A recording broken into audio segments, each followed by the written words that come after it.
Eu me chamo Marlene, tenho 58 anos, trabalho como cozinheira num restaurante de comida caseira em Ribeirão Preto e falo com sotaque do interior, daqueles bem carregados, que denuncia que vim da roça, de Franca, onde nasci e passei a maior parte da vida. Meu marido Osvaldo morreu há 4 anos num acidente de caminhão na Anhanguera. Depois que ele se foi, vendi nossa casa e vim morar numa kitnet alugada aqui, perto da minha filha única, Júlia, e da minha neta Isabela, que hoje tem 7 anos. Júlia sempre foi diferente de mim. Se formou em administração, casou com um gerente de banco, mora num condomínio fechado.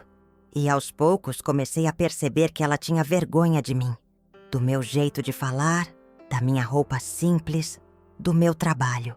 Mas eu engolia a mágoa porque o que importava era estar perto da Isabela, aquela menina de olhos brilhantes que me amava do jeito que eu sou. 3 meses atrás, Júlia me pediu 30 mil reais emprestados. Todo o dinheiro que eu tinha guardado da venda da casa, do seguro do Osvaldo, da minha economia de anos. Era para pagar a festa de aniversário da Isabela. Buffet, salão decorado, aquelas coisas caras que ela achava importante.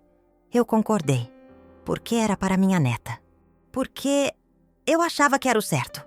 Mas no dia da festa, quando cheguei à casa da Júlia carregando um bolo de fubá que fiz de madrugada, com a receita da minha avó, feito com todo o amor que eu tinha, ouvi minha filha ao telefone dizendo algo que me partiu ao meio. Manda sua mãe calar a boca. Ela tem voz de caipira. Não quero ela dando palpite na decoração. Ela estava falando de mim, rindo, com desdém. Fiquei parada no corredor, segurando aquele bolo, sentindo o chão sumir debaixo dos meus pés. Deixei o bolo na cozinha vazia, saí pela porta dos fundos sem que ninguém me visse e voltei para minha kitnet com o coração em pedaços. Sentei na cadeira da cozinha, abri o computador velho que mal sei usar e fiz algo que vinha pensando há semanas, mas nunca tinha tido coragem. Transferi os 30 mil reais para uma conta poupança em nome da Isabela, bloqueada até ela completar 18 anos. Escrevi uma carta para minha neta explicando por que fiz aquilo. Não era vingança, não era raiva, era amor. Era a única forma que eu tinha de proteger ela de crescer, achando que o valor das pessoas está no quanto conseguem esconder de onde vieram. Era meu jeito de dizer: não tenha vergonha de quem você é. Quando a festa começou e chegou a hora de pagar o buffet, a decoração, o salão, Júlia descobriu que o dinheiro tinha sumido. Ela me ligou 17 vezes. Não atendi. Até que no dia seguinte fui até a casa dela e entreguei o comprovante da transferência e a carta que escrevi para Isabela. O rosto da Júlia ficou branco, depois vermelho. Ela gritou comigo na frente de todo mundo. Me chamou de egoísta, de rancorosa, de velha amargurada. E então, no meio daquela discussão, quando perguntei se ela tinha vergonha de mim, ela olhou nos meus olhos e disse: tenho. Minha filha admitiu, na minha cara, que tinha vergonha da própria mãe. Saí daquela casa destroçada. Achei que tinha perdido minha filha para sempre. Achei que nunca mais ia ver minha neta. Achei que, ao tentar proteger a Isabela, tinha destruído minha família. Mas 3 meses depois, num sábado de manhã, Júlia apareceu no restaurante onde trabalho. Estava irreconhecível. Magra, olheiras profundas, as mãos tremendo. Sentou na minha frente e disse algo que eu nunca pensei que fosse ouvir. Mãe, eu estou perdida. Eu não sei mais quem eu sou. E foi nesse momento que tudo começou a desmoronar e a se reconstruir, de um jeito que nenhuma de nós duas imaginava. Porque o que eu não sabia era que a Isabela, minha neta de 7 anos, tinha ouvido a briga e tinha dito para a mãe algo devastador. Porque o Rodrigo, meu genro, tinha dado meu telefone escondido para a Isabela me ligar chorando, perguntando por que eu tinha sumido. Porque Júlia estava prestes a perder o emprego e descobrir que toda aquela vida de aparências estava prestes a desabar. Eu fiz uma escolha naquela tarde. Guardar R$ 30.000 para o futuro da minha neta, em vez de pagar uma festa cara. Achei que estava fazendo o certo. Mas essa escolha desencadeou uma série de eventos que obrigou minha filha a encarar quem ela realmente era e quem ela tinha se tornado. Esta é a história de como a vergonha quase destruiu minha família. De como um bolo de fubá e R$ 30.000 se tornaram o símbolo de tudo o que estava errado e de tudo o que ainda podia ser consertado. De como uma mãe teve que deixar a filha cair para que ela pudesse, finalmente, se levantar sozinha. E de como, às vezes, o maior ato de amor é dizer não. Meu nome é Marlene Furtado. Eu sou cozinheira, viúva, mãe e avó. Falo com sotaque caipira e não tenho vergonha disso. E esta é a história de como quase perdi tudo e de como tudo valeu a pena. Você vai querer saber o que aconteceu quando Júlia apareceu no restaurante. Vai querer saber o que a Isabela disse que mudou tudo. Vai querer saber se eu e minha filha conseguimos nos perdoar. E vai querer saber o que estava escrito naquela carta que deixei guardada junto com os R$ 30.000. Porque, no fim, esta não é só uma história sobre dinheiro ou festa de aniversário. É uma história sobre vergonha, redenção e o preço que pagamos quando esquecemos de onde viemos.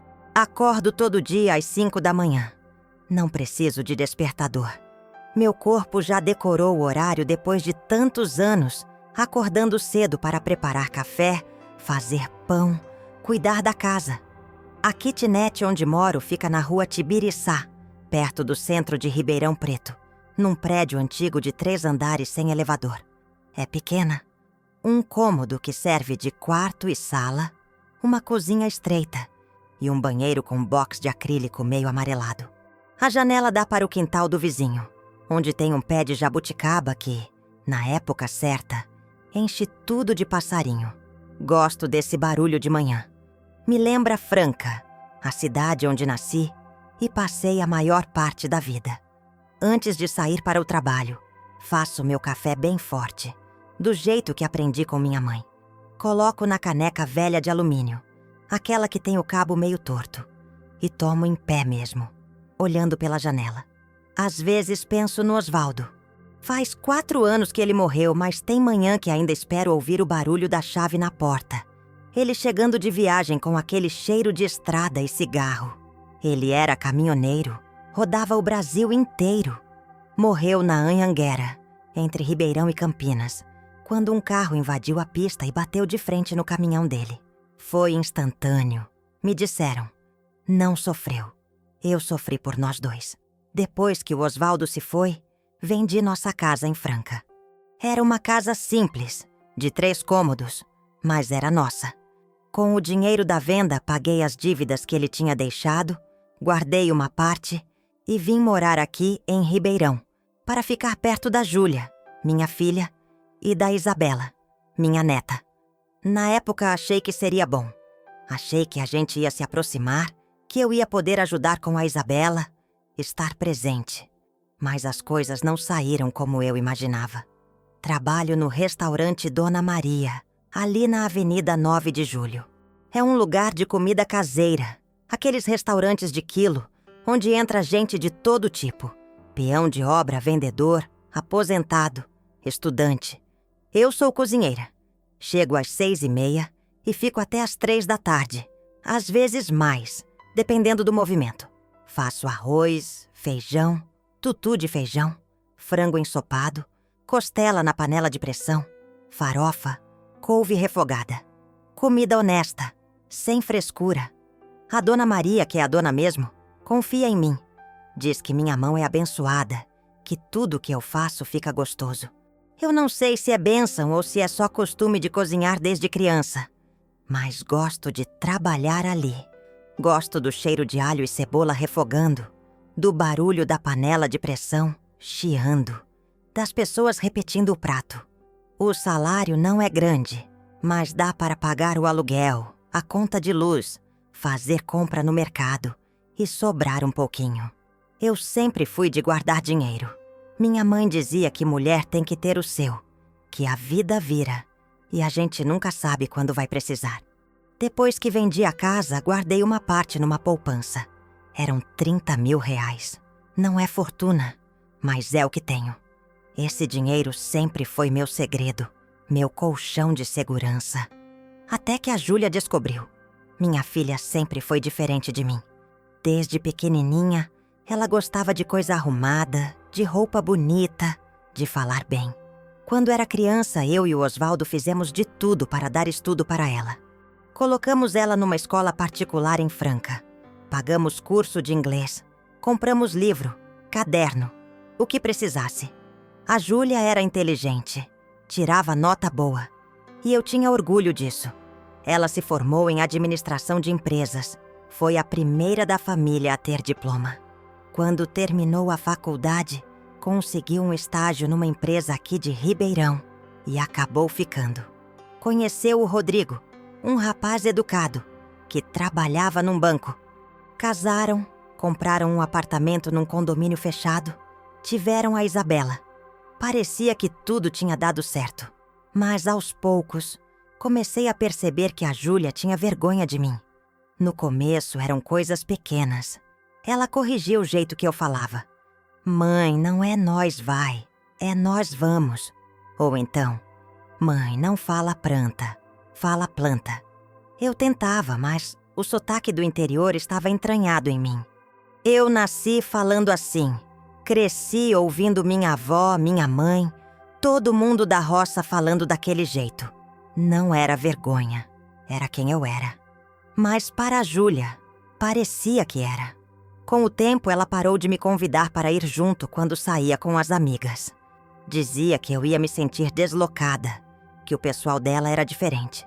Uma vez fui buscar a Isabela na escola e encontrei a Júlia conversando com outras mães na porta.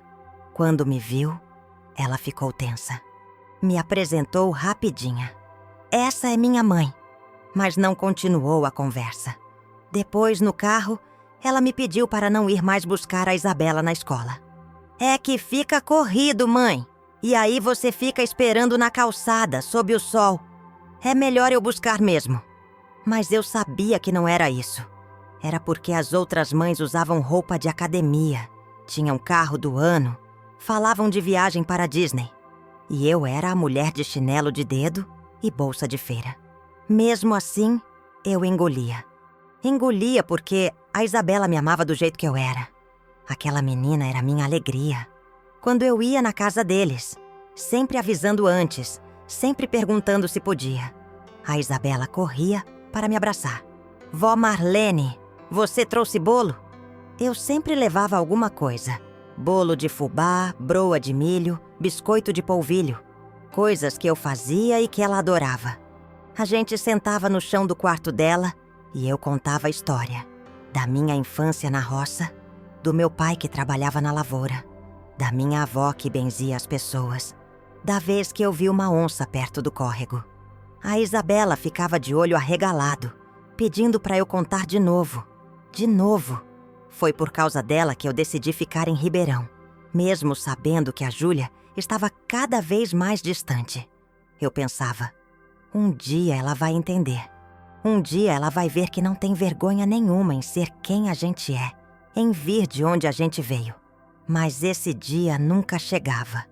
3 meses atrás, a Júlia me ligou. Era uma terça-feira à noite. Eu acabava de chegar do trabalho e estava esquentando a marmita que tinha sobrado do almoço. Ela parecia animada. Mãe, a gente vai fazer uma festa para a Isabela. Ela vai fazer 7 anos e eu quero fazer uma coisa bonita, sabe? Um negócio bem legal, num salão com decoração, buffet, essas coisas. Eu disse que achava lindo que a Isabela merecia. A Júlia continuou. Então, mãe, a gente estava pensando. A gente ia precisar de uma ajuda sua, com dinheiro. Senti o estômago apertar. Quanto, filha? 30 mil. Eu sei que é bastante, mas a gente devolve, mãe. Assim que sair o 13º do Rodrigo, a gente te devolve. É só um empréstimo. Fiquei em silêncio. 30 mil era tudo o que eu tinha guardado. Era minha segurança, meu futuro. A única coisa que sobrou do Osvaldo, da nossa vida em Franca. Mas era para a festa da minha neta. Deixa eu pensar, Júlia. Pensar no quê, mãe? É para a sua neta. Ou você não quer ver ela feliz? Aquilo doeu. Claro que eu queria ver a Isabela feliz. Eu queria ver ela sorrindo, brincando, sendo criança. Mas 30 mil reais para uma festa? Me pareceu exagero. Mesmo assim, eu disse: está bom, filha. Eu empresto. A Júlia ficou aliviada. Obrigada, mãe. Você não vai se arrepender. Vai ser lindo. Desliguei o telefone e fiquei olhando para a parede da kitnet. Tinha uma rachadura ali, perto do teto, que eu nunca tinha reparado antes. Pensei no Osvaldo. O que ele diria? Ele sempre foi mais ponderado que eu, mais desconfiado. Mas ele também amava a Isabela. Talvez ele dissesse que sim, que era para a neta, que valia a pena. Nas semanas seguintes, a Júlia mal falou comigo. Quando eu ligava para saber da Isabela, ela dizia que estava corrido, que estava organizando a festa, que depois a gente conversava. Eu ofereci ajuda. Posso fazer o bolo, filha. Faço um bolo de fubá bem bonito, ou um bolo de chocolate. O que a Isabela quiser. A Júlia riu do outro lado da linha. Mãe, a gente já contratou o buffet. Eles fazem tudo. Mas obrigada. O tom dela foi delicado, mas eu senti a rejeição. Mesmo assim, decidi fazer o bolo. Não para substituir o bolo da festa, mas para levar de presente. Era minha forma de participar, de mostrar que eu me importava.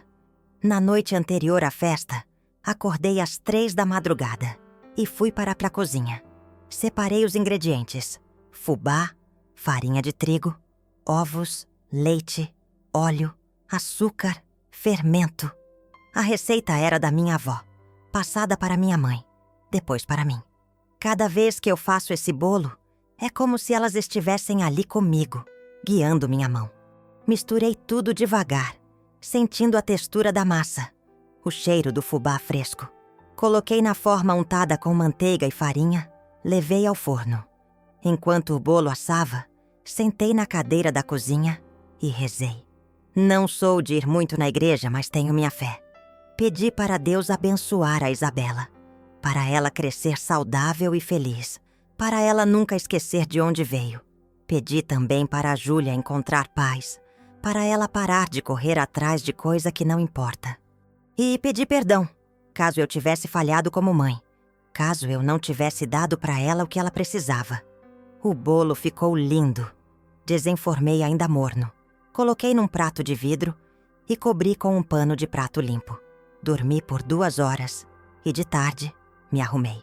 Coloquei meu vestido azul marinho, o mais bonito que eu tinha, passei um batom claro e prendi o cabelo. Olhei no espelho. Eu estava apresentável. Não elegante como as amigas da Júlia, mas digna. Peguei o ônibus até o condomínio onde eles moram. É longe, quase 40 minutos de viagem. O condomínio se chama Jardim das Acácias. Tem portaria com segurança, cancela automática, jardim bem cuidado. Desci na frente do portão e avisei que ia visitar a minha filha.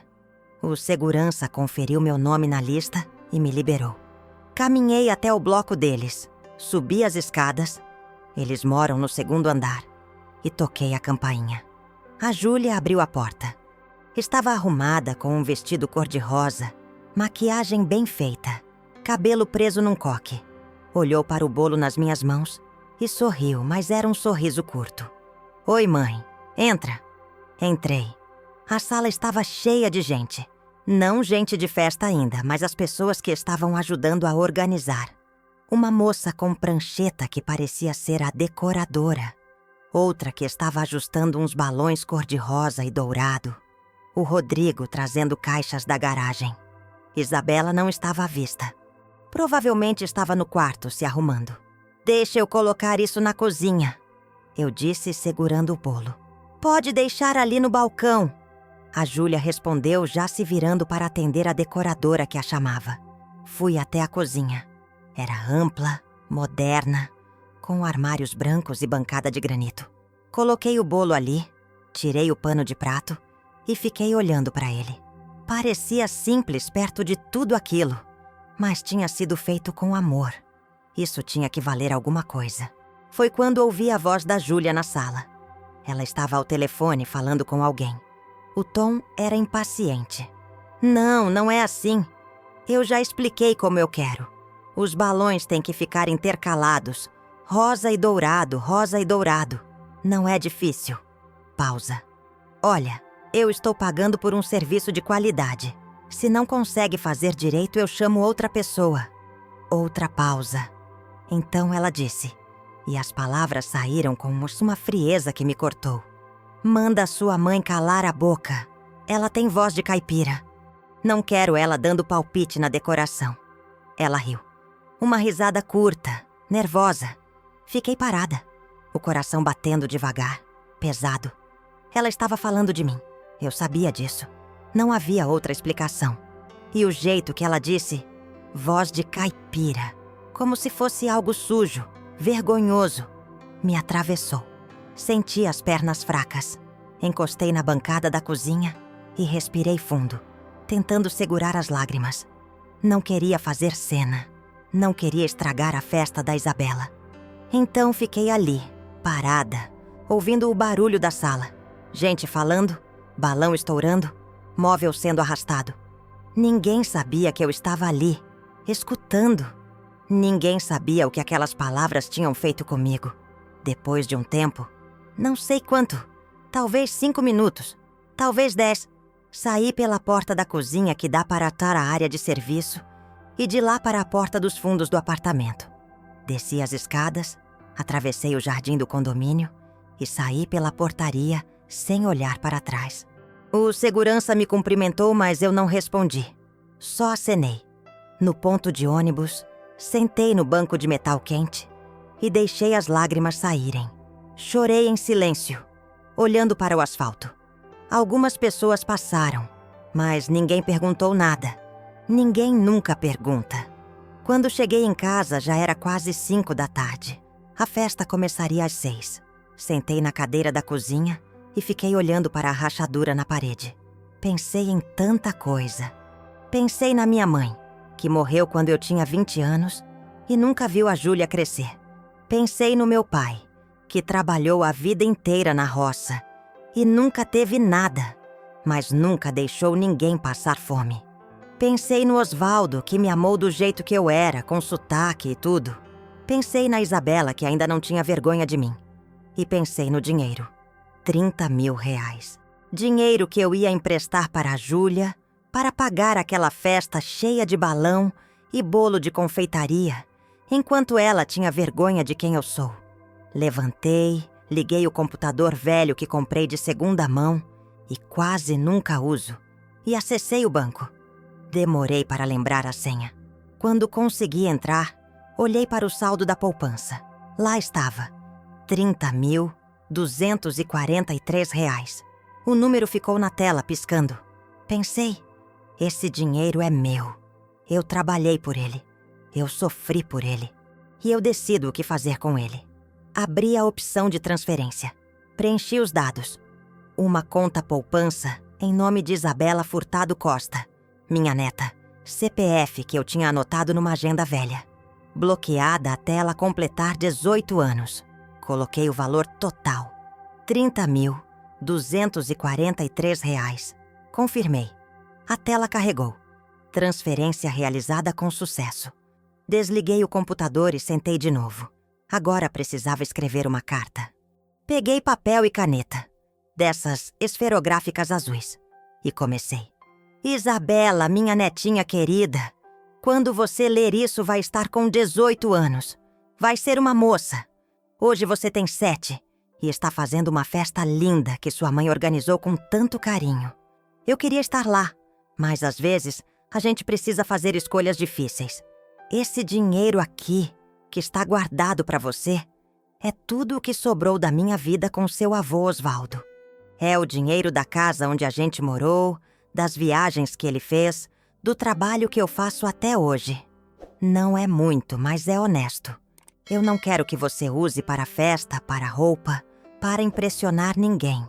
Quero que você use para estudar, para viajar, para conhecer o mundo, para ser livre. E quero que você lembre sempre: não tem vergonha nenhuma em ser quem você é. Não tem vergonha em vir de onde você veio. Sua bisavó era da roça. Seu avô era caminhoneiro. Eu sou cozinheira. E tudo isso é bonito porque foi feito com trabalho e amor. Perdoa sua mãe, Isabela. Ela está perdida agora, mas um dia ela vai encontrar o caminho. E perdoa sua avó também, por não conseguir estar mais perto. Com todo o amor do mundo, vó Marlene. Dobrei a carta. Coloquei dentro de um envelope e escrevi o nome dela na frente.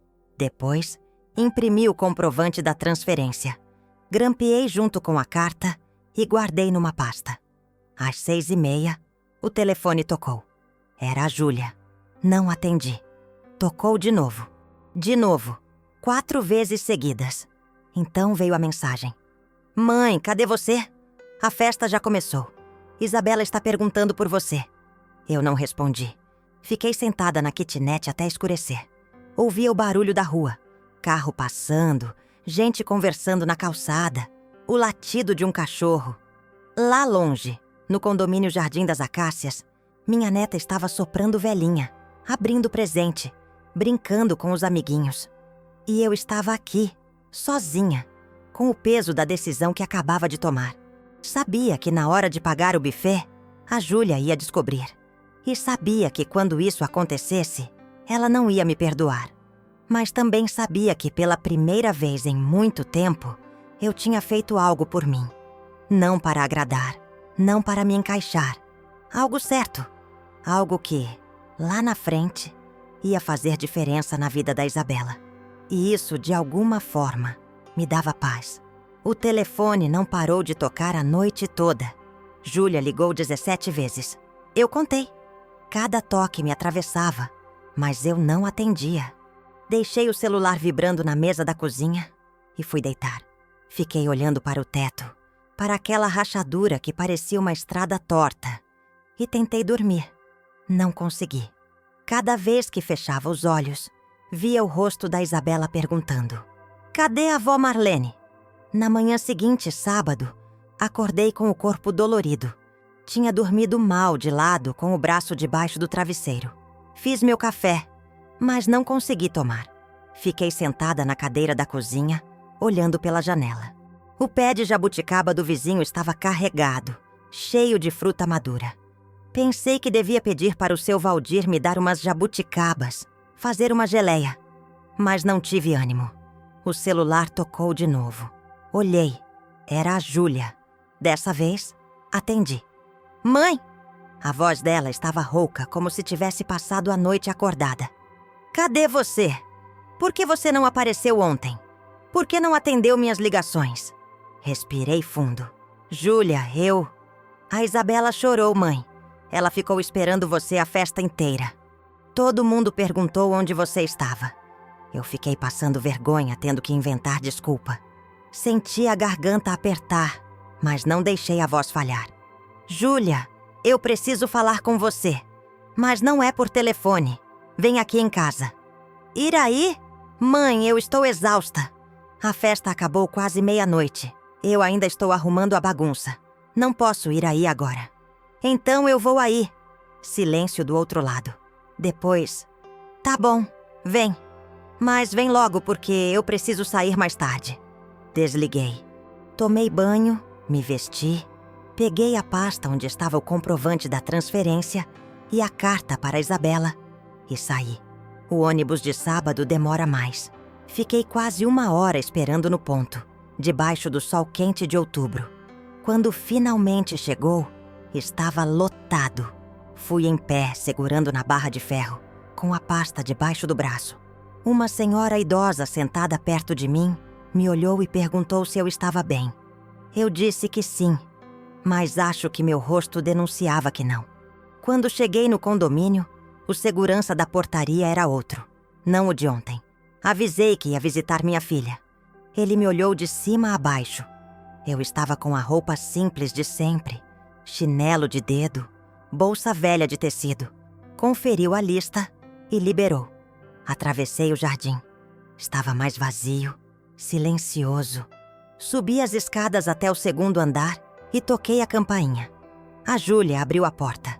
Estava de moletom e sem maquiagem, o cabelo preso num rabo de cavalo frouxo. Os olhos estavam vermelhos, inchados. Entra. Entrei. A sala ainda tinha resquícios da festa. Uns balões murchos no canto, uma faixa escrita "Parabéns, Isabela", pendurada torta na parede. Copos de plástico empilhados no balcão da cozinha. O Rodrigo não estava. "Cadê o Rodrigo?" perguntei. Levou a Isabela no parque. Ela estava muito agitada, não dormiu direito. Ele achou melhor sair um pouco.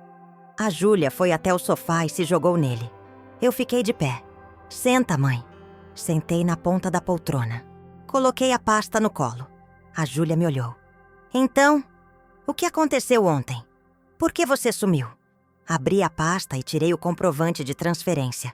Estendi para ela. "Eu transferi o dinheiro." A Júlia pegou o papel, olhou, franziu a testa. "Transferiu? Transferiu para onde?" Para a Isabela." Abri uma conta poupança no nome dela, bloqueada até ela completar 18 anos. O rosto da Júlia foi mudando. Ficou pálido, depois vermelho. "Você fez o quê?" "Transferi os 30 mil reais para a Isabela." Ela levantou do sofá, o papel amassado na mão. "Mãe, você enlouqueceu? Esse dinheiro era para pagar a festa. Eu tenho conta para pagar. O buffet, o salão, a decoração. Tudo isso foi contratado porque você disse que ia emprestar o dinheiro. Eu mudei de ideia." Mudou de ideia. A voz dela subiu, esganiçada. "Você não pode mudar de ideia assim, mãe. Você me deu sua palavra. A gente fez um acordo." Respirei fundo, tentando manter a calma. "Júlia, senta. Por favor, deixa eu explicar." "Explicar o quê? Que você me sabotou? Que você arruinou a festa da sua própria neta?" "A festa não foi arruinada. A Isabela se divertiu, não foi?" "Isso não é o ponto." A Júlia estava andando de um lado para o outro na sala, as mãos nos cabelos. "O ponto é que você me deu um prejuízo enorme. Eu tive que pagar tudo no cartão de crédito, mãe. Eu não tenho esse dinheiro agora. O Rodrigo vai ter que tirar do 13º da reserva de emergência. Então paga parcelado. Vocês têm emprego, têm condição." A Júlia parou e me encarou. Os olhos dela estavam cheios de lágrimas, mas também de raiva. "Você não entende nada, mãe. Nada. Você acha que é só pagar parcelado? Você sabe o quanto isso vai pesar no orçamento? Você sabe o quanto a gente já está apertado?" Fiquei quieta. Ela continuou. "E por que, mãe? Por que você fez isso? Só para me ferrar?" "Não foi para te ferrar, Júlia." Minha voz saiu baixa, mas firme. "Foi para proteger a Isabela." "Proteger? Proteger de quê?" "De crescer achando que o que importa é festa cara, roupa de marca, condomínio fechado. De crescer com vergonha de quem ela é." A Júlia deu uma risada amarga. "Ah, entendi. Agora você virou conselheira, é? Agora você sabe o que é melhor para a minha filha? Eu sei o que não é bom. E não é bom ela crescer vendo a mãe ter vergonha da própria família." O silêncio que caiu foi pesado. A Júlia me olhou com uma expressão que eu nunca tinha visto. Era desprezo. Puro desprezo. "Do que você está falando?" Abri a pasta de novo e tirei uma folha de papel onde eu tinha anotado a frase que ouvi ontem. Mostrei para ela. "Isso. Eu ouvi você falar isso ontem ao telefone. Manda sua mãe calar a boca. Ela tem voz de caipira." A Júlia leu. O rosto dela ficou branco. "Mãe, Você estava falando de mim, Júlia. Eu sei disso. E você sabe disso." Ela balançou a cabeça, tentando se recompor. "Não, mãe, você entendeu errado. Eu estava..." "Não minta." Minha voz saiu mais dura do que eu pretendia. "Eu sei quando alguém está falando de mim. Eu sei o tom. Eu sei a vergonha." As lágrimas começaram a descer no rosto dela, mas não eram lágrimas de arrependimento. Eram de raiva, de frustração. "E daí, mãe? E se eu estava falando de você? Você quer que eu minta? Você quer que eu finja que não me incomoda?" Senti como se tivesse levado um soco no estômago. O quê? Você me incomoda, mãe. A voz dela explodiu. Me incomoda o jeito que você fala, o jeito que você se veste, o jeito que você age. Me incomoda que você não tenta melhorar, que você não faz esforço nenhum para se encaixar. Cada palavra era uma faca. Fiquei sentada, muda, enquanto ela continuava. Você acha que é fácil para mim? Acha que é fácil ter uma mãe que trabalha de cozinheira, que mora numa kitnet velha, que usa roupa de bazar? Você sabe a vergonha que eu passo quando as pessoas perguntam da minha família? Júlia! Tentei falar, mas a voz não saiu direito. Não, mãe. Deixa eu terminar. Ela estava chorando, as palavras saindo aos soluços. Eu me esforcei a vida inteira para sair daquela vida. Para não ser a filha da cozinheira, a neta da lavadeira, a bisneta da gente da roça. Eu estudei, eu me formei, eu casei bem, eu construí alguma coisa. E você? Você ficou lá, parada, se agarrando nessa coisa de não tenho vergonha de quem eu sou. Mas eu tenho, mãe. Eu tenho vergonha. O silêncio que veio depois foi ensurdecedor. Eu não conseguia respirar direito. Olhei para minha filha. Essa mulher que eu carreguei, que eu amamentei, que eu criei com tanto sacrifício. E não a reconheci. Quem era essa pessoa? Levantei devagar. As pernas estavam tremendo. Então é isso? Minha voz saiu trêmula. Você tem vergonha de mim? A Júlia limpou as lágrimas com as costas da mão, mas não respondeu. Responde, Júlia. Você tem vergonha de mim? Ela me olhou nos olhos e disse: Tenho. Senti o mundo desabar. Segurei a alça da bolsa. Apertei forte, porque se não fizesse isso, ia cair ali mesmo. Então pronto. Está dito. Caminhei até a porta. A Júlia ficou parada no meio da sala. Antes de abrir, eu me virei. Júlia, eu nunca fiz nada de errado com você. Eu e seu pai trabalhamos feito condenados para você ter o que a gente não teve. A gente te deu escola, te deu roupa, te deu comida, te deu amor. Se você acha que isso não foi suficiente, se você acha que você merecia uma mãe melhor, então eu sinto muito. Mas eu não vou pedir desculpa por ser quem eu sou. Abri a porta. A Júlia gritou atrás de mim. Mãe, espera! Mas eu não esperei. Desci as escadas, atravessei o jardim, passei pela portaria. O segurança disse alguma coisa, mas eu não ouvi. Só andei. Andei até o ponto de ônibus. Sentei no banco e esperei. As lágrimas caíam, mas eu nem me incomodava em limpar.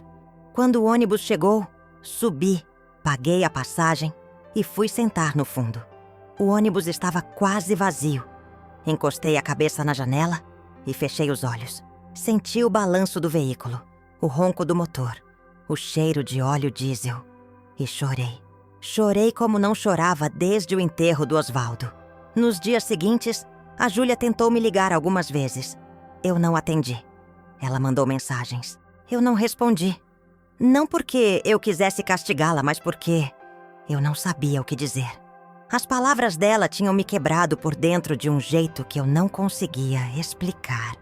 No trabalho, a Dona Maria percebeu que eu estava estranha. Marlene, você está bem? Está com cara de quem não dormiu. Eu disse que estava tudo bem, que era só cansaço. Mas ela não acreditou. Na quinta-feira, ela me chamou no escritório dela. Uma salinha apertada nos fundos do restaurante, com uma mesa de madeira e 2 cadeiras. Senta aqui.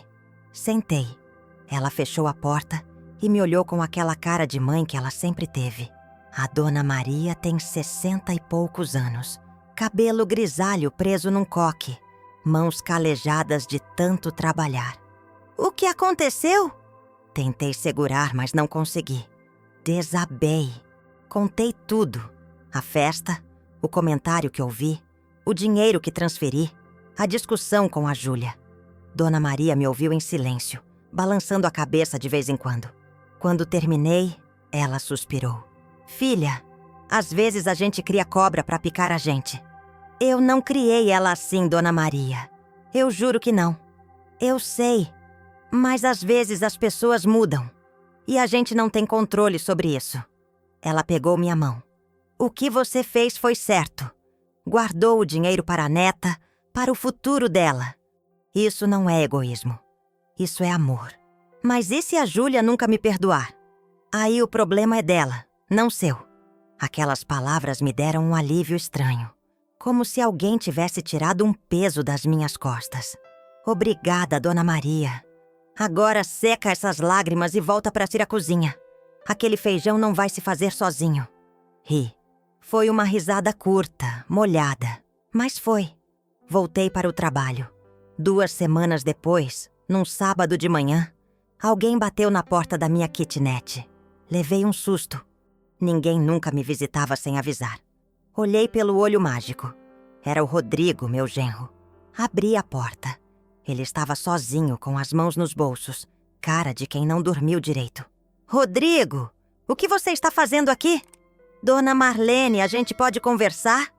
Hesitei, mas abri a porta e deixei ele entrar. Ele olhou em volta.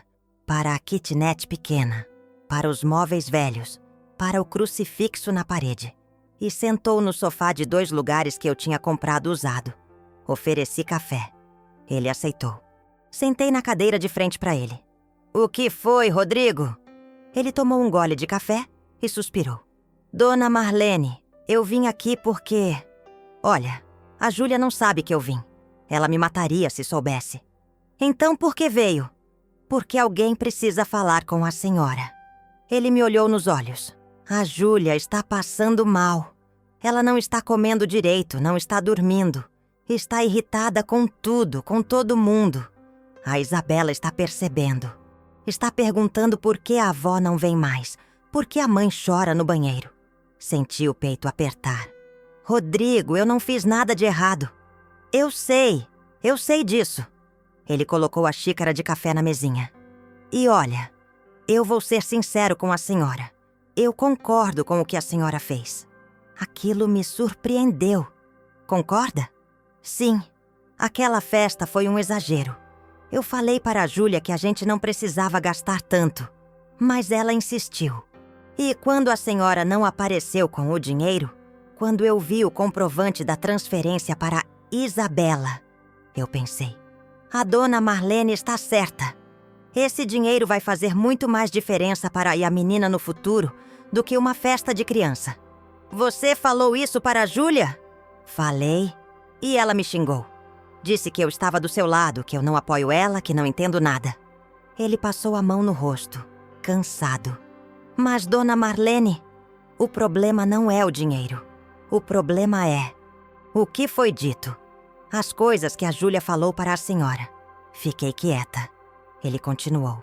Ela está destruída com isso. Ela sabe que foi longe demais, mas ela tem orgulho. A senhora sabe disso. Ela não sabe como voltar atrás. Rodrigo, ela disse que tem vergonha de mim. Eu sei. Ela disse na minha cara. Eu sei, dona Marlene. E não tem justificativa para isso. Não tem mesmo. Ele se inclinou para a frente, as mãos entrelaçadas. Mas eu vou te falar uma coisa. A Júlia não sempre foi assim. Quando eu conheci ela na faculdade, ela era diferente. Era mais simples, mais humilde. Ela falava da senhora com orgulho, contava histórias da infância, das coisas que vocês faziam juntas. E o que mudou?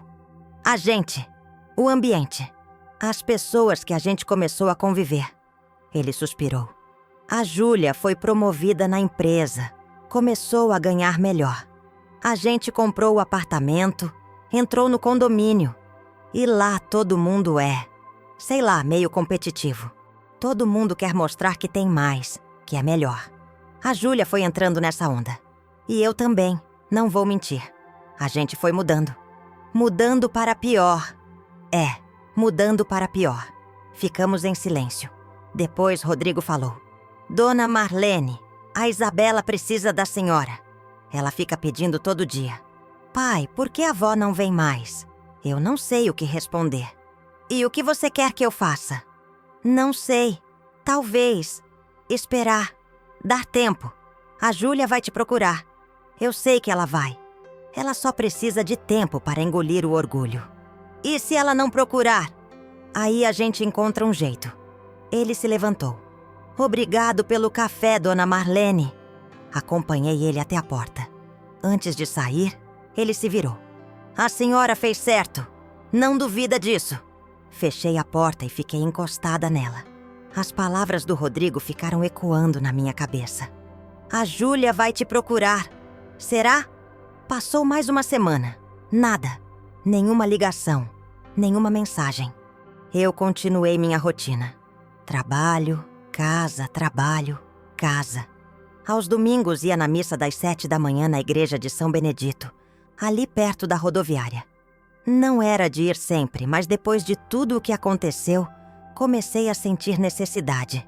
Sentava no banco do fundo, ouvia o padre falar, rezava o terço, pedia a Deus para me dar força, para me dar sabedoria, para cuidar da Isabela, mesmo de longe. Foi numa dessas missas de domingo que eu tive uma ideia. Depois da celebração, fui até a mesa onde vendiam santinhos e velas.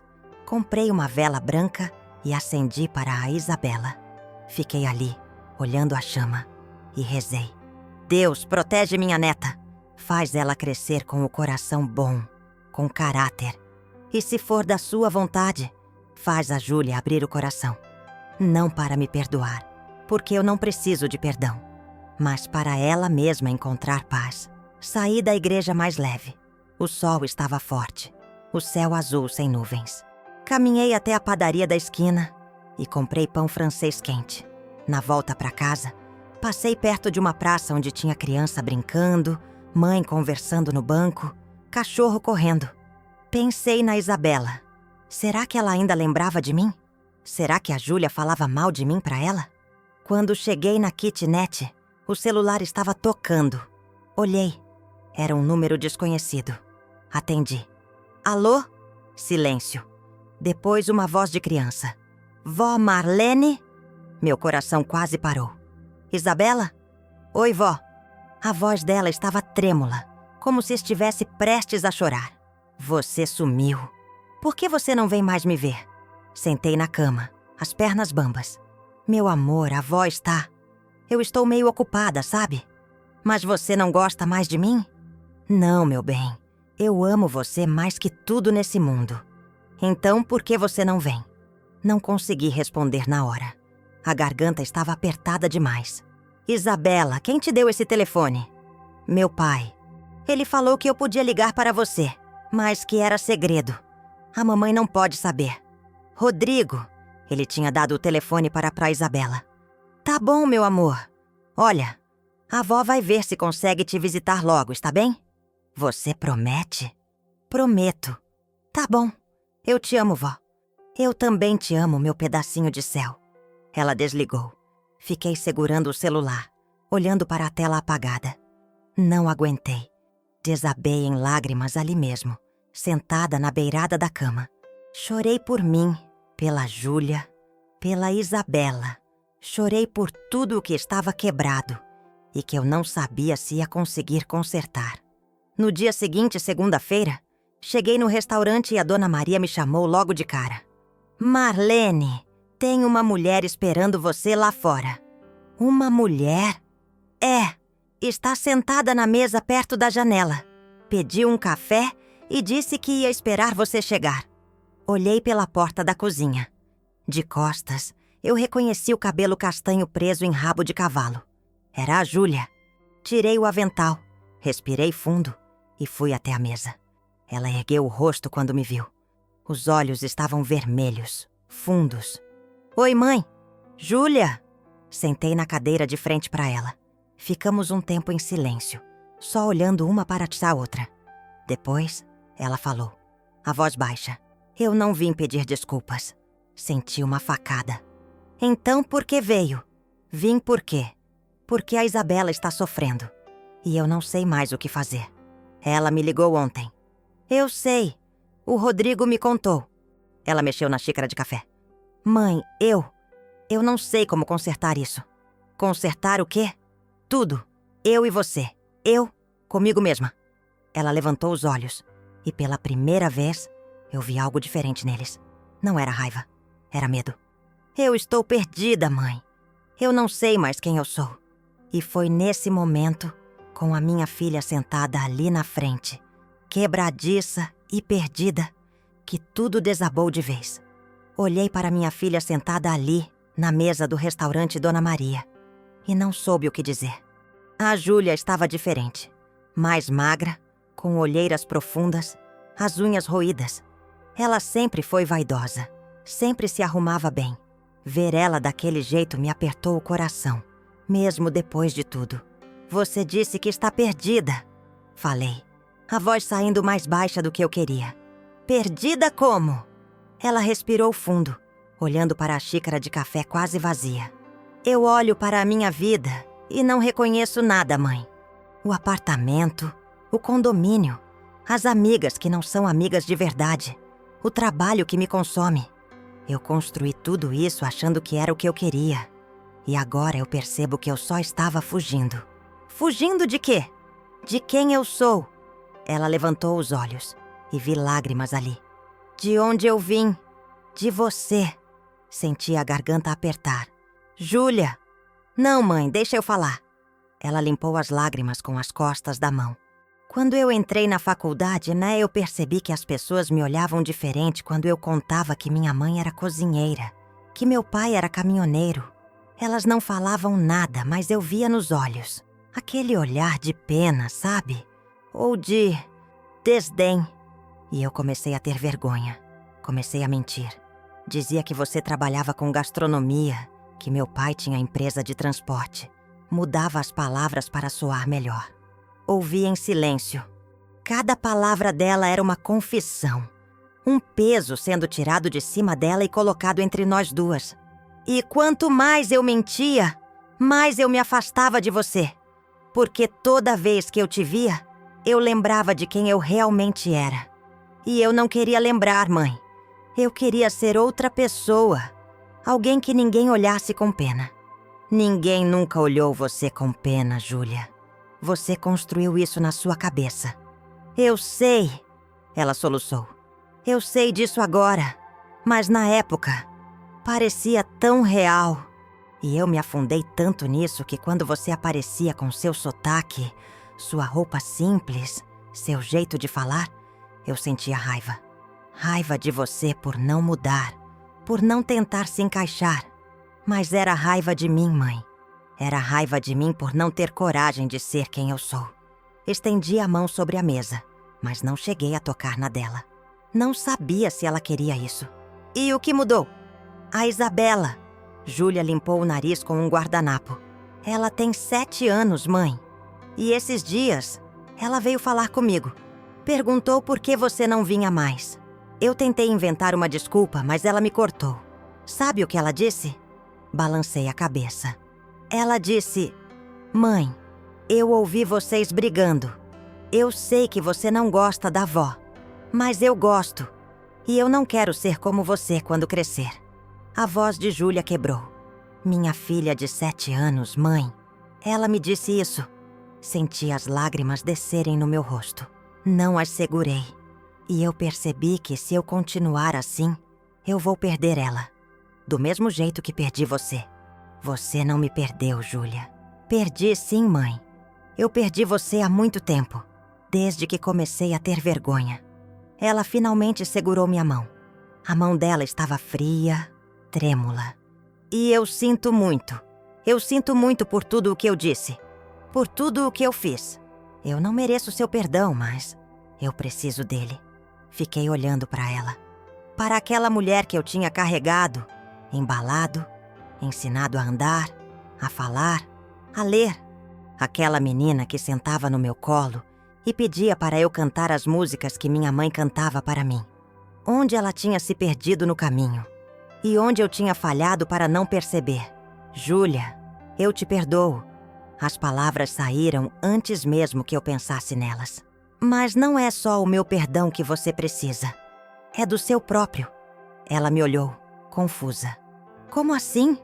Você precisa se perdoar por ter tido vergonha, por ter mentido, por ter se afastado. Se você não fizer isso, você vai carregar isso pelo resto da vida. E vai passar isso para a Isabela. Júlia ficou em silêncio, processando. Depois, ela apertou minha mão. Me ajuda, mãe. Me ajuda a voltar. Voltar para onde? Para quem eu era. Para quem eu deveria ser. Nos dias que se seguiram, as coisas não mudaram de uma hora para outra. Júlia não virou outra pessoa da noite para o dia. E eu não esqueci a dor que ela me causou. Mas havia algo diferente no ar. Uma disposição de tentar. Ela começou a me ligar com mais frequência. No começo eram ligações curtas, meio sem graça. Oi, mãe. Tudo bem? Só liguei para saber como você está. Eu respondia que estava bem. Perguntava da Isabela. E a conversa acabava ali. Mas aos poucos, as ligações foram ficando mais longas. Ela começou a contar coisas do dia a dia. Um problema no trabalho. Uma discussão com o Rodrigo. Uma coisa engraçada que a Isabela tinha dito. E eu escutava. Só escutava, sem julgar, sem dar palpite não pedido. Um sábado, ela me ligou de manhã cedo. Mãe, você pode vir almoçar aqui em casa hoje? A Isabela está pedindo para você vir. Hesitei. Júlia, você tem certeza? Tenho. Por favor, mãe. Vem. Fui. Cheguei lá por volta do meio-dia, com um pote de brigadeiro que tinha feito na noite anterior. A Isabela abriu a porta e se jogou em mim. Vó! Vó! Você voltou! Abracei ela tão forte que quase não consegui soltar. Ela cheirava a shampoo de criança e talco. Oi, minha linda! A avó estava com tanta saudade. Entramos. A Júlia estava na cozinha fazendo macarronada. Ela se virou quando me viu e sorriu. Era um sorriso tímido, mas era genuíno. Oi, mãe. Oi, filha. Almocei com eles. A Isabela não parava de falar, contando tudo o que tinha acontecido nas últimas semanas. A prova de matemática que ela tinha tirado 10. A amiguinha nova na escola. O dente que estava mole. Rodrigo também estava mais solto, mais à vontade. E a Júlia. A Júlia estava ali, presente, sem aquela tensão de sempre. Depois do almoço, eu e Isabela sentamos no chão da sala para brincar. Ela tinha um jogo de montar, daqueles com peças coloridas. Enquanto a gente montava uma torre, ela perguntou. Vó, é verdade que você morava na roça quando era pequena? É verdade. Como era? Olhei para a Júlia, que estava sentada no sofá, ouvindo. Ela acenou com a cabeça como se dissesse, pode contar. Então contei.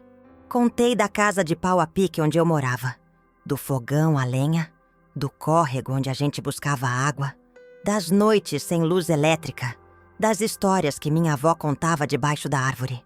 A Isabela ouvia com os olhos arregalados. Nossa, avó, parece filme. Era uma vida simples, mas era boa. Você sente falta? Pensei. Às vezes, sinto falta das pessoas. Da minha mãe, do meu pai, da minha avó. Mas também gosto da vida que tenho agora. Mesmo morando numa casa pequena? Ri. Mesmo morando numa casa pequena. Isabela ficou pensativa. Depois ela disse, quando eu crescer, eu quero ser igual você, vó. Senti o coração apertar de emoção. Por quê, minha linda? Porque você é feliz e você não tem vergonha de nada. Olhei para a Júlia.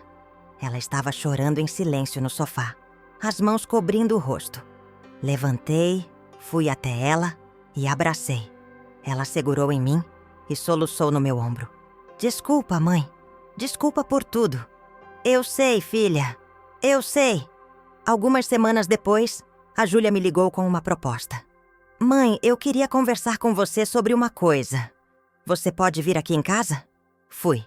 Quando cheguei, ela e o Rodrigo estavam sentados na sala com um papel na mão. Senta aqui, mãe. Sentei curiosa.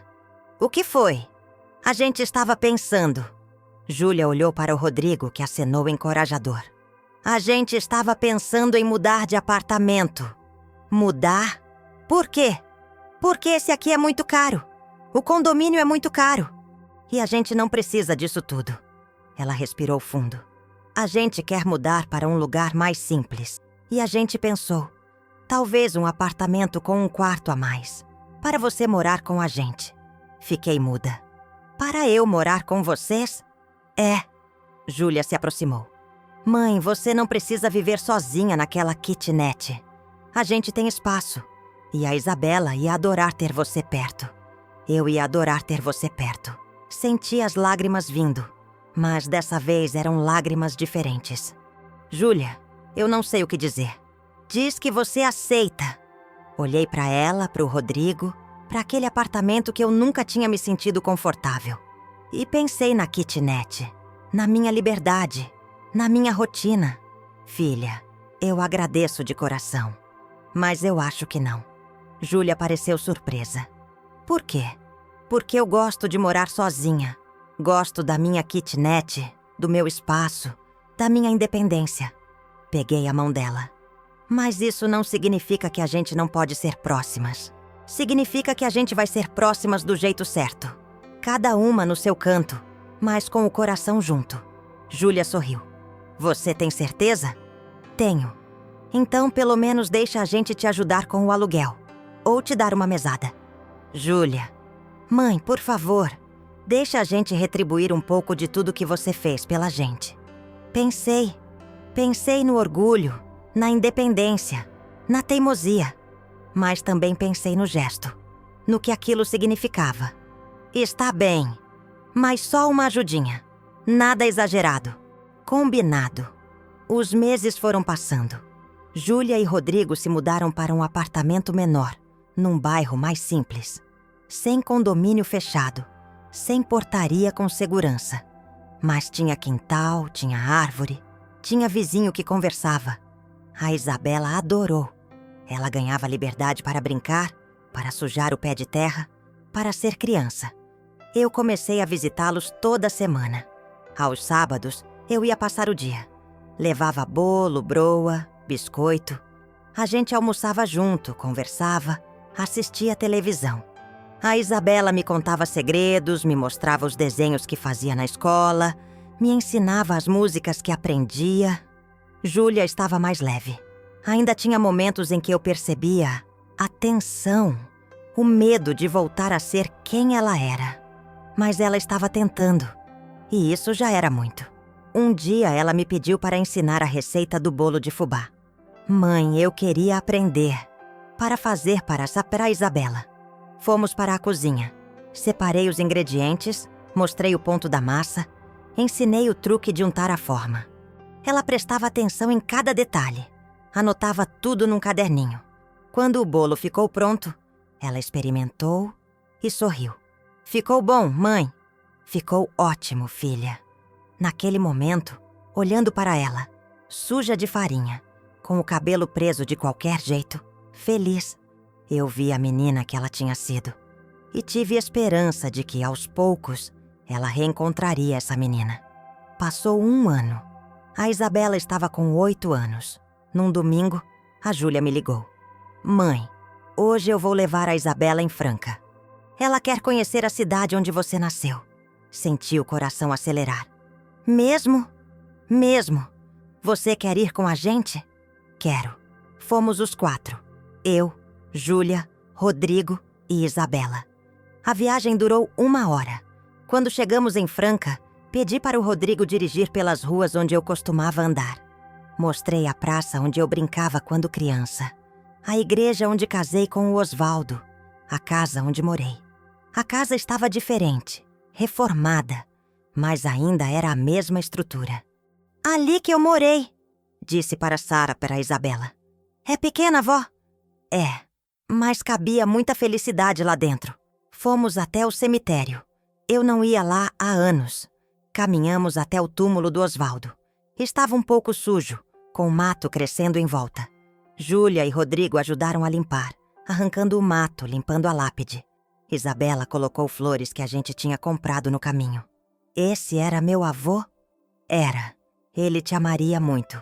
Ficamos ali um tempo, em silêncio. Depois, Júlia falou. Mãe, eu nunca te perguntei. Você sente falta dele? Todo dia. Como você faz para seguir em frente? Pensei. Eu lembro dele com alegria, não com tristeza. Lembro das risadas, das viagens, das conversas. E sei que, onde ele estiver, está orgulhoso de mim. Júlia segurou minha mão. Eu também estou orgulhosa de você, mãe. Olhei para ela. Mesmo? Mesmo. Demorei para entender, mas agora eu sei. Você é a mulher mais forte que eu conheço. Mas alguns meses se passaram. A vida seguia seu curso. Eu continuava trabalhando no restaurante, morando na minha kitnet, visitando a Júlia e a Isabela. As coisas não eram perfeitas. Ainda havia momentos de tensão, de desentendimento. Mas havia também amor. Havia perdão. Havia reconstrução. Numa tarde de quinta-feira, cheguei em casa e encontrei uma carta na porta. Era um envelope branco, sem remetente. Abri. Dentro havia um cartão. Era da Isabela. Ela tinha desenhado uma casa com 3 pessoas na frente. Ela, a Júlia e eu. No alto estava escrito com letra torta: Minha família. Embaixo tinha uma mensagem: Vó, obrigada por me ensinar a não ter vergonha de quem eu sou. Eu te amo mais que brigadeiro. Isabela. Sentei na cama e segurei aquele cartão como se fosse a coisa mais preciosa do mundo. Por que era? Naquele momento tudo fez sentido. A dor, a briga, a distância. Tudo tinha sido necessário para chegar ali.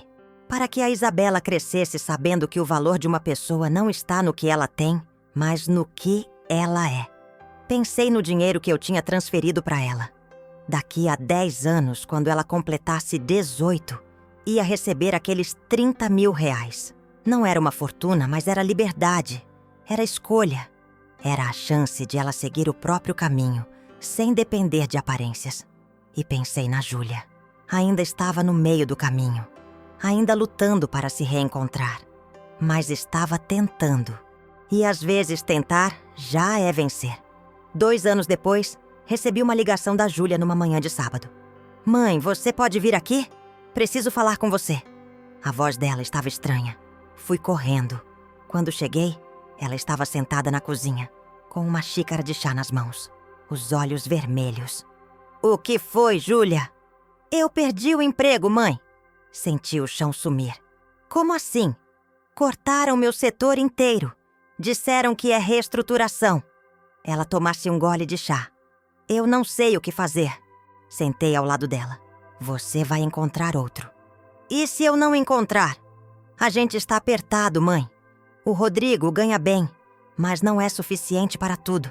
Eu não sei como a gente vai pagar as contas. Fiquei em silêncio. Depois falei: Júlia, eu tenho uma proposta. Que proposta? Você gosta de cozinhar? Ela me olhou confusa. Gosto. Por quê? Porque a Dona Maria está precisando de ajuda no restaurante. O movimento aumentou e ela não está dando conta sozinha. Eu posso falar com ela. Não vai pagar tanto quanto você ganhava, mas é um começo. Júlia ficou me encarando. Por um momento, eu vi o orgulho batendo na porta. Mas então, ela respirou fundo e disse: Tá bom, fala com ela. Júlia começou a trabalhar no restaurante 3 semanas depois. No começo foi difícil. Ela não estava acostumada com o ritmo, com o calor da cozinha, com o cheiro de fritura. Mas aos poucos foi pegando o jeito. E, para minha surpresa, ela era boa. Tinha mão leve para tempero, capricho para apresentar os pratos. Um dia, depois do expediente, estávamos limpando a cozinha. Ela parou, olhou em volta e disse: Sabe, mãe, eu nunca achei que ia dizer isso, mas eu estou gostando. Gostando de quê? Disso, de trabalhar aqui, de fazer comida para as pessoas. É simples, mas é honesto. Sorri. É honesto. Ela me abraçou. Obrigada, mãe, por não ter desistido de mim. Eu nunca desistiria de você, Júlia. Você é minha filha. Hoje, quando olho para trás, vejo o quanto caminhamos. Júlia ainda trabalha no restaurante. Ela e o Rodrigo conseguiram equilibrar as contas. A Isabela está com 10 anos, estudando bem, crescendo saudável. E eu continuo aqui, na minha kitnet, com meu pé de jabuticaba na janela, meu café forte de manhã, minha rotina simples. Mas tem algo diferente agora. Tenho minha filha de volta. Não a filha que eu esperava, não a que nunca teve dúvidas, mas a filha real.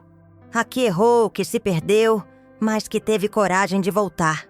E tenho minha neta, a Isabela, que todo domingo vem aqui em casa e me pede para contar histórias da roça, que quer aprender a fazer bolo de fubá, broa de milho, biscoito de polvilho, que não tem vergonha de dizer que a avó é cozinheira. Às vezes, quando estou sozinha, pego aquele cartão que ela me deu anos atrás, minha família, e olho para o desenho. 3 pessoas na frente de uma casa. Não é uma mansão. Não é um condomínio fechado. É só uma casa. Mas é onde o amor mora. E isso, no fim das contas, é tudo o que importa. Na semana passada, fui até o banco conferir a conta da Isabela. Aqueles 30 mil reais que eu transferi há 3 anos agora são 42 mil, com os rendimentos. Em 8 anos, quando ela completar 18, vai estar ainda maior. Vai ser suficiente para ela pagar uma faculdade, fazer um intercâmbio, abrir um negócio. Vai ser suficiente para ela ter escolha. Saí do banco e caminhei até a igreja de São Benedito. Entrei, sentei no banco do fundo e fiquei ali, em silêncio. Não rezei nada específico. Só agradeci. Agradeci por ter tido força quando precisei. Por ter feito a escolha certa, mesmo quando parecia a escolha errada. Por ter protegido minha neta, mesmo que isso significasse perder minha filha por um tempo. E agradeci por ter minha família de volta. Machucada, imperfeita, mas de volta. Quando saí da igreja, o sol estava se pondo. O céu estava cor de laranja e rosa. Aquele tipo de céu que parece pintado à mão. Pensei no Osvaldo. Pensei em como ele teria orgulho da Júlia, da Isabela, de mim. Pensei em como ele diria: "Você fez certo, Marlene.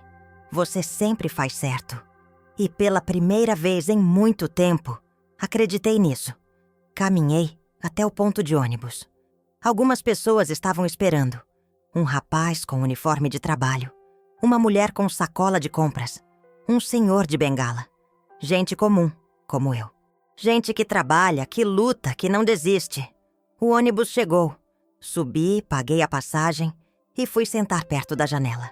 Olhei para fora, para as ruas de Ribeirão Preto que eu tanto conhecia. Para os prédios antigos, as árvores grandes, as pessoas caminhando na calçada.